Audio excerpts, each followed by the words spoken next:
Hello, my crafty friends. This is Sandy McManus with needsaribbon.com, and I'm bringing you a very special coffee break today. Remember, coffee break is where, cheers by the way, in 15 minutes or less, we'll make a card or other project. Today would probably qualify as other project. This is what I'm going to show you how to make today. It won't be decorated. You will have to decide on your own decorations, but it is my very own take on the book card. And I was actually inspired by this and some other things. But do you see, this reminds me of the old lining that they used to do in like encyclopedias and stuff, and old time books and some modern books. And then so you could insert 1 or 2 pages beyond that, and I would write on the back. Not sure why that's coming apart either. Perhaps I didn't. Well, we'll talk about it. And then I even included this lovely bookmark ribbon. So that is what I'm going to show you how to make today. Isn't that special? So, for starters, we're not going to do any stamping. I've already done the stamping. It is truly how to assemble this special item. That is the Every Chapter stamp set, which is a 1-piece stamp, and which I special colored in. I was going for a kind of old-time, worn, well-loved, well-worn friendship. And then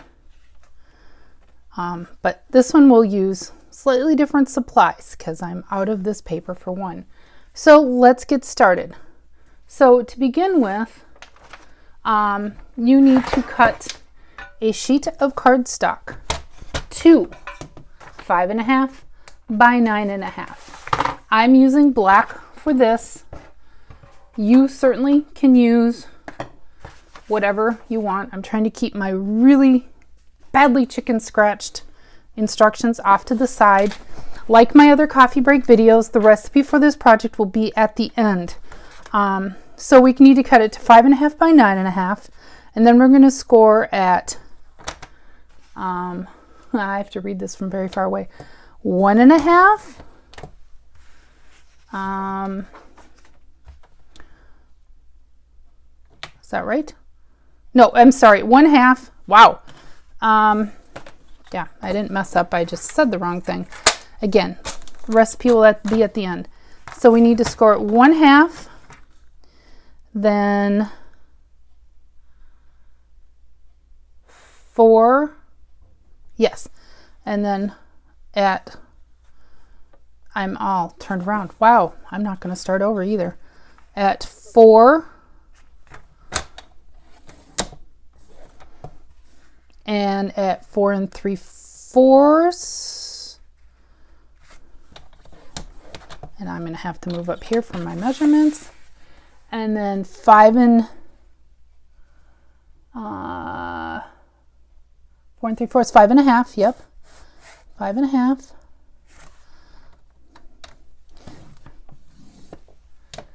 And then 9. So I kind of did this a little backwards, but again, do as I say, not as I did. So that will get you, and it's going to be hard to see, but that will get you it'll get you the little flaps here, and then this fold. So this is a take, if you want to know my inspiration, it was actually a take on many book cards, type cards I've seen over the years, but I wanted a liner, and I was actually I thought of this paper as a liner, and I'm like, yep, we can make this work.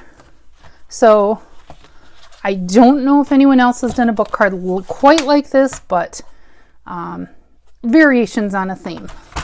So we're done with scoring that, so we can go ahead, and I didn't bring a bone folder. Let me grab my bone folder. I have it handy, somewhat handy.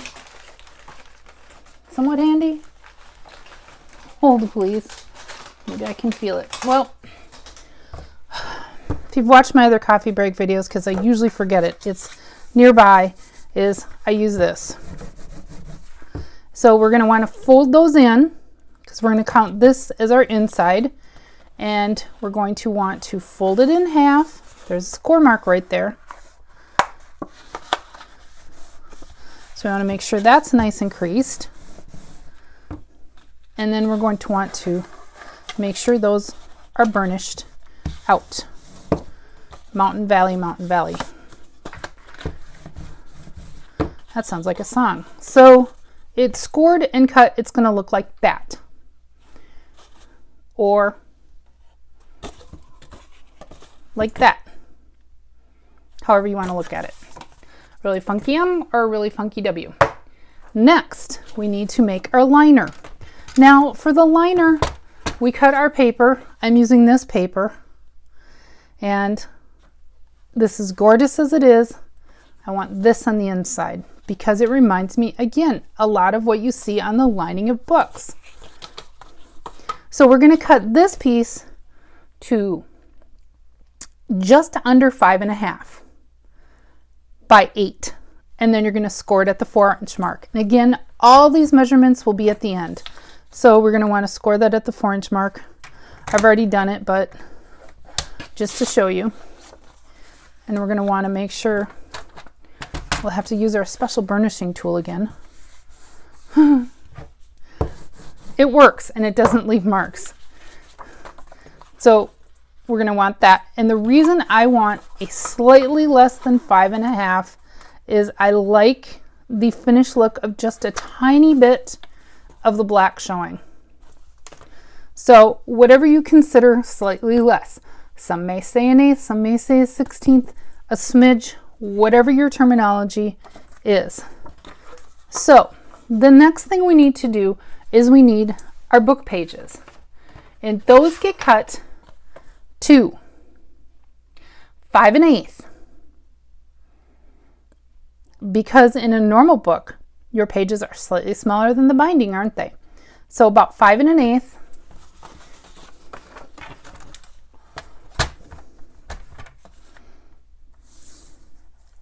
I'm sorry, not 5.1/8. Oh no, my ink wasn't set. Crumps.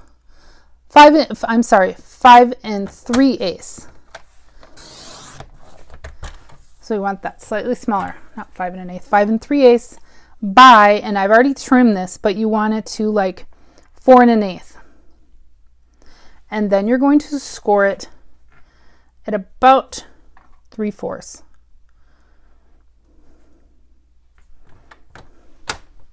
On, I've already stamped mine and smudged it, and that's okay. Because that's what's going to go in there. And I think it just makes it easier to give it a little score ahead of time. And be sure and smudge all your stamping. I stamped that 10-15 minutes ago. I've been having problems with my Memento ink not setting in my basement this winter, so I've been using my heat tool. I did not this time. Fool me once, fool me twice. So we're not going to thoroughly burnish that. That's too bad. That was beautiful. So the next piece we need to do is our cover. So our cover I've already cut, but you'll cut that to a just smidge less than 5.5. And we're talking just a smidge because you just want to make sure that it fits and doesn't overlap. You don't have to do any funky trimming. By, and again, measurements will be at the end, by slightly less than 3.5. And if you see what I have there, slightly less. And the only reason this is 3.5, but when you open it, it bumps. So I had to trim it down a little bit. So there's our cover piece. And then we have our bookbinding items. So for that, we're going to use the gold foil paper, cut to 1/4 inch. I'm going to keep a long piece and we're going to hand trim because it's just too hard to figure out exactly what it should be. So we're going to hand trim that.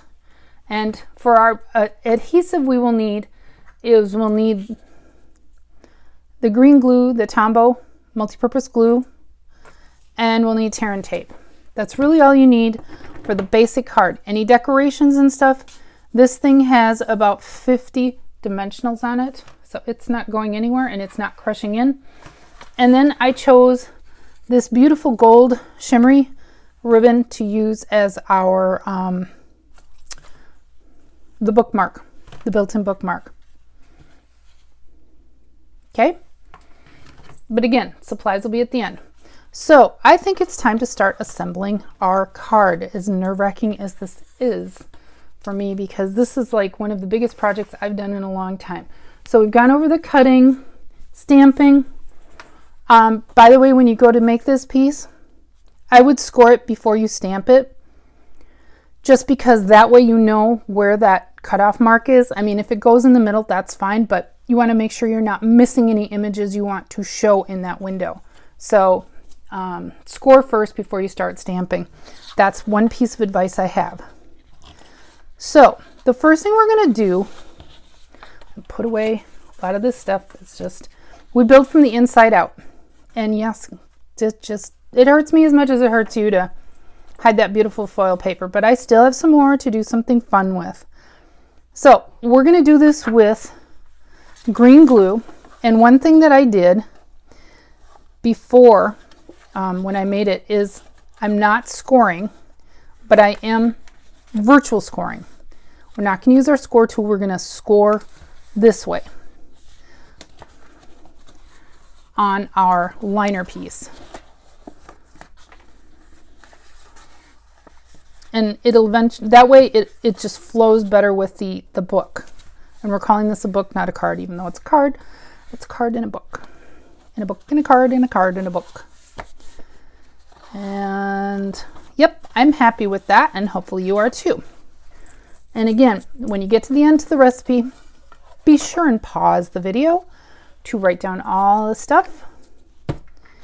So the first thing, my recommendation is to glue 1/2 side at a time.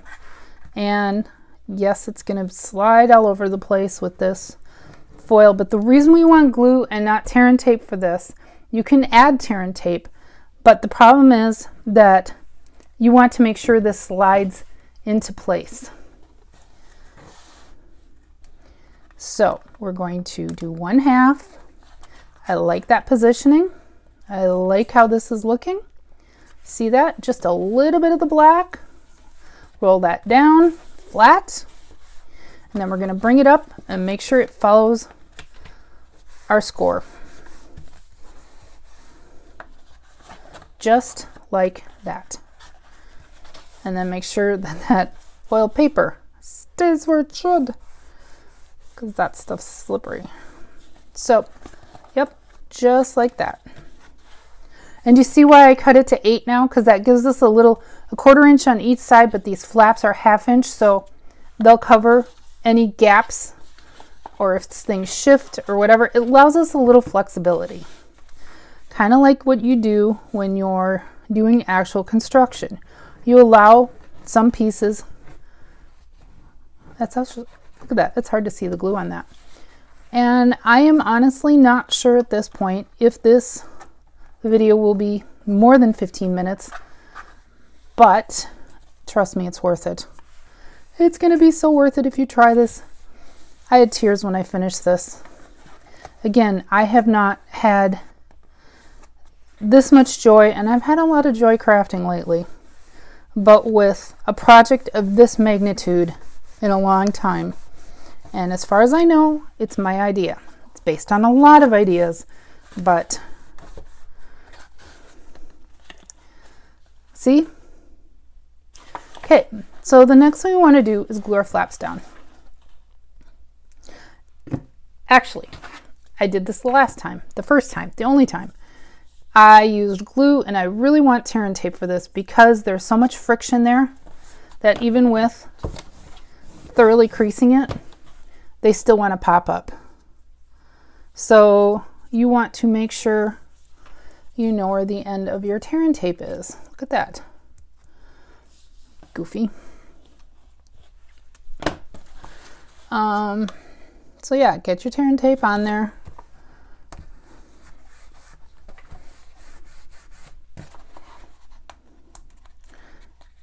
And I really hope you like this project. I am so happy with it. And we want to do the other side, so we'll do a little score trick. And yes, I made these little glue holders. That's just some Quikrete in some of mine. I've pulled them out and put moleskin on the bottom, and some I've made quite a few, and some I've kept in the little old school embellishment container. So we want to put our tear and tape down.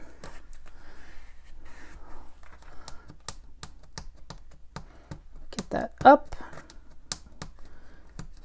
Yep, I didn't rub that side down as good. There we go.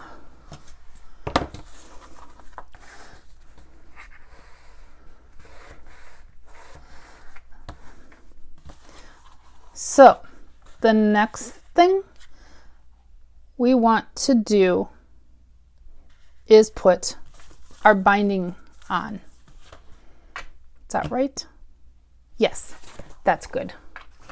That's good next. So for this, you do want some kind of pencil or pen, of which, give me a moment and I'll, thought I had all my tools apparently. Not always. I'm here. I'm just digging, as you can hear. Oh my goodness. I have lots of pens. Found my bone folder. Found my bone folder. And this is embarrassing, but not. It happens. I thought I had all my tools. I didn't have a list, so my apologies. So I did mine about an inch in. Put our bone folder aside. And this is what I did. I just went and laid it down on my grid paper, because I always work from grid paper, and marked an inch. And marked an inch. And honestly, that shows up well enough on the black with the shiny ink. So then we're going to go ahead and put a little bit of glue. It balled up already. A little bit of glue, a little over an inch on our gold strip, which is cut to 1/4 inch of the gold foil paper. And we're going to figure out what our front is. And we're going to start from there. We're going to put it somewhere right over that pen mark. You can put it above or below or whatever, but it's just a guideline. And we're going to scooch that up with our book cover pulled back. And then we're going to fold that around. Again, there's no point in scoring this. And we're going to bring that around. And this is why it's easier to just hand trim, because unless you are Extreme Mathematician 101, see, I even could have trimmed that a little bit more, to figure out how much you need to take up for, in length for that, or add to the length to wrap around that binding. I'm not that good at math. So, you're following along. Yeah, meant to put it on the strip. Usually glue, it's best to glue the thing that you are adding rather than onto whatever you are gluing to.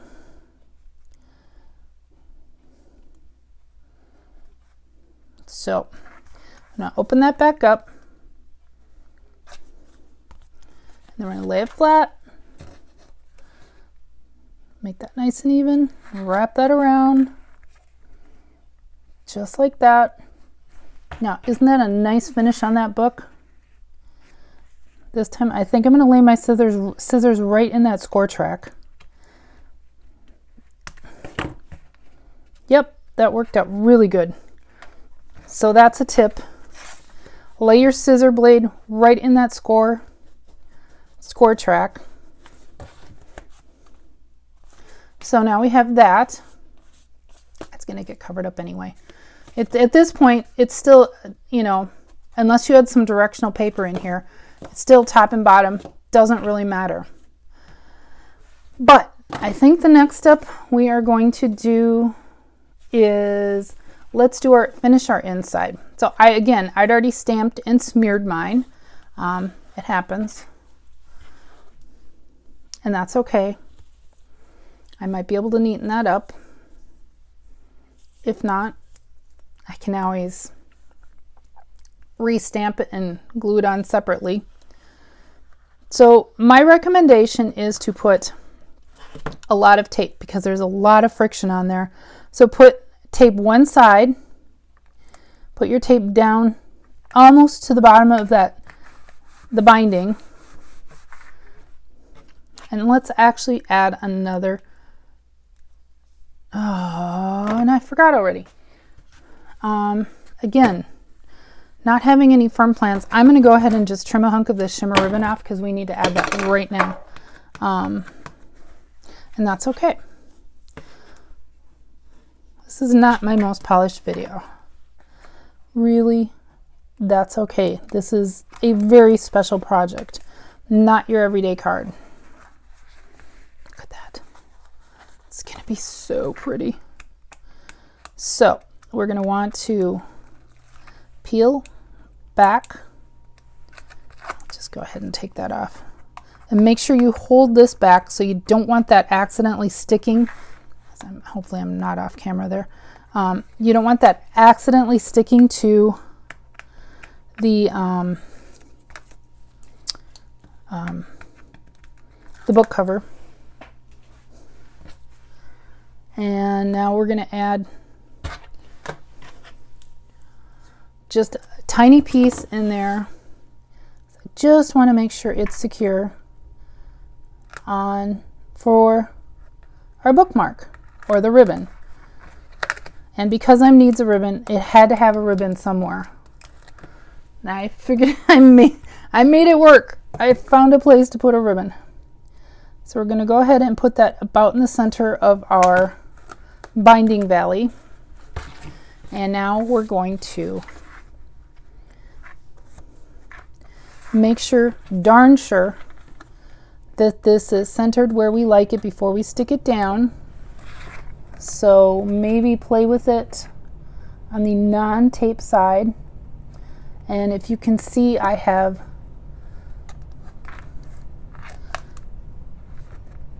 just a tiny bit.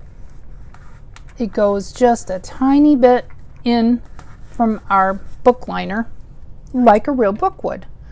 Now we need to add some tape there. That's really bugging me. All this work to make this beautiful thing, only to have it smear when it should have been dry.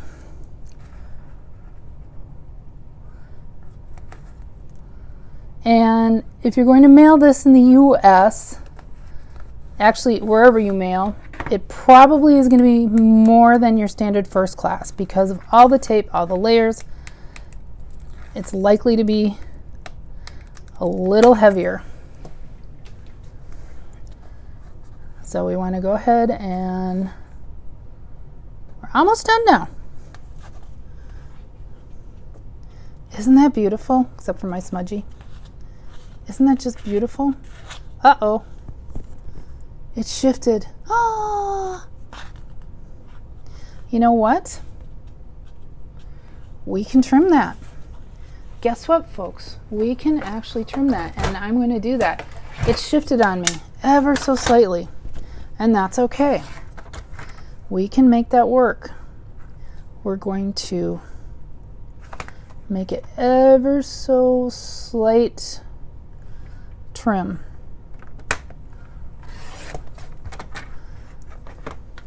And that's going to happen, and that's why I tried to allow for all these possibilities. And there, I like that. Yeah, it shifted. Look at that, it shifted. Oh well, that's okay. And this is what all I'm doing. I'm not going to do a fully finished front with stamping and all kinds of other things that I have plans to possibly add, because that is not the point. The point is just to show you how to assemble this. So this is why you want to use glue on this too. You could add tear and tape, but then you need to make darn sure when you lay this down that it is exactly as you wish. See, that's why I say just a smidge short of 3.5. And there we have our beautiful card. Now, one thing I did on mine is I did do, what do you call it, a whale tail? So we want to make sure somewhere right in there.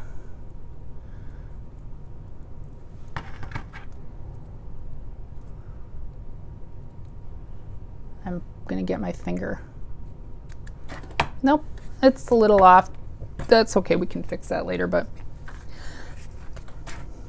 so there we have our beautiful book card, new style of book card.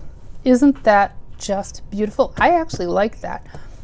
I'd just put a little bit of something on there, and that way you have the back side to sign your name. Yeah, you can see how that shifted. Whoa-wee. I don't know how that happened with tear and tape, but that's okay. You could add another sheet of paper in there. Any more than that, and you're going to have to start to add a little bit of extra paper in here to actually make it like a true book instead of a flat book. But there we have our new style of book card. You could add pictures, a lot you could do. That could even be a mini scrapbook. Anyway, I hope you've really enjoyed this. I have enjoyed sharing it with you. Even if this one didn't turn out quite as perfect, learn from me. You saw and heard me talk about some things, and I thank you. Again, this is Sandy McManus with needesribbon.com. Stay tuned at the end for the recipe for this project.